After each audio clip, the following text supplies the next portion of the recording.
আসসালামু আলাইকুম।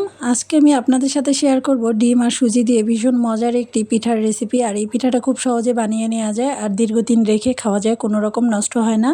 পিঠা বানানোর জন্য প্রথমেই একটা ডিম ভেঙে নিচ্ছি। এখানে আমি রুম টেম্পারেচারে থাকা একটা ডিম নিয়ে নিয়েছি আর নিয়ে নিলাম 2 টেবিল চামচ পরিমাণের চিনি আর দিয়ে দিচ্ছি লবণ। এবার আমি ডিমটাকে চিনির সঙ্গে ভালোভাবে মিশিয়ে নেব।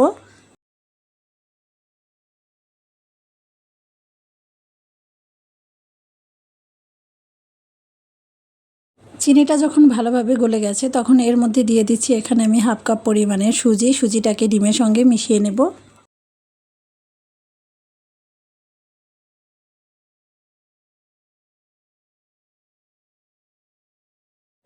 এখন এর মধ্যে দিয়ে দিচ্ছি আটা। এখানে আমি 1/4 কাপ পরিমাণের আটা নিয়েছি। সামান্য পরিমাণের এলাচের গুঁড়া দিয়ে দিচ্ছি, এতে করে কিন্তু ডিমের গন্ধ আসবে না পিঠা থেকে। এবার সবগুলো উপকরণ ভালোভাবে একটা চামচ দিয়ে একটু মিশিয়ে নিচ্ছি।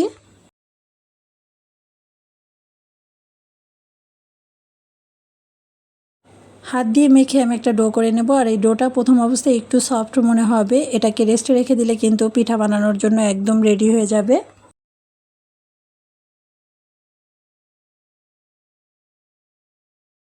মেখে নেওয়া হয়ে গেছে। এবার আমি 10 মিনিটের জন্য এটাকে রেস্টে রেখে দিচ্ছি।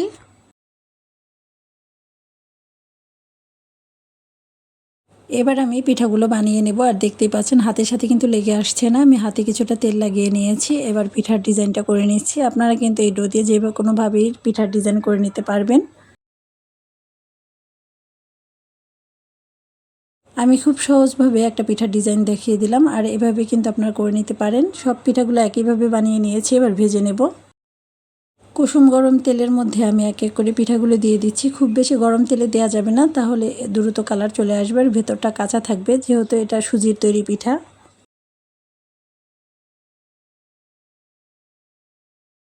একটু শক্ত হয়ে আসলে আমি এগুলোকে উল্টিয়ে দিচ্ছি। খুব নরম থাকা অবস্থায় উল্টানো যাবে না, তাহলে ভেঙে যাবে।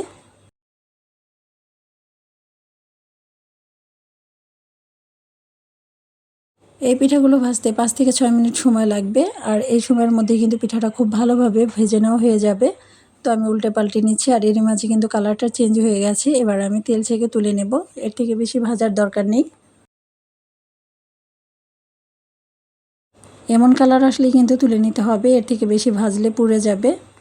দেখতেই পেলেন কত সহজে সুজি আর ডিম দিয়ে পিঠা বানিয়ে নেওয়া যায়। হঠাৎ মেহমান আসলে কিন্তু এই পিঠাটা বানিয়ে দিতে পারেন, চায়ের সঙ্গেও খেতে বেশ ভালো লাগবে।